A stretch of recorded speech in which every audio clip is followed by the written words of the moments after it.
मते जेते माठिबु माठ मु सेई दरापड़ा काठ। उक्त उक्तिटी राजगांगपुर एवं आखपाख अंचलर 10% लोकों प्राजुज्य।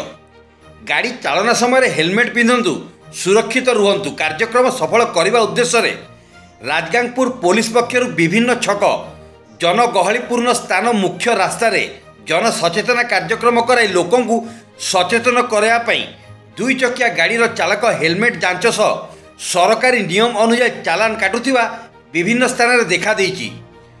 चलित निर्वाचन गोटे दिन पूर्वर राणीबंध बिरसामुंडा छकटारे बाइक चालक पछरे बसिथिबा महिला गाड़ी भारसाम्य हराई रास्तार पड़ी गुरुतर आहत होइतिले।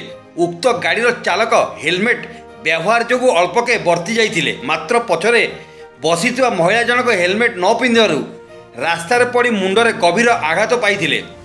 उक्त महिला को निर्वाचन प्रचार सारी फेरुवा किसी बीजेडी नेता कर्मी उद्धार करी 108 एम्बुलेंस जोगे हॉस्पिटल पठाइथिले। गाड़ी चालना समय गाड़ीर चालक सह पछरे बसिथिबा व्यक्ति को हेलमेट व्यवहार पाई आरटीओ विभाग एवं पुलिस पक्षर बारंबार सचेतन कराई प्राय 90% हेलमेट लोके व्यवहार करुथिबा सूचना मिली। मात्र 10% लोके दंडित होतिबा विशेष सूत्रରୁ जଣା पड़ी। मनुष्य शरीर सबुठारु गुरुत्वपूर्ण अंग मस्तिष्क।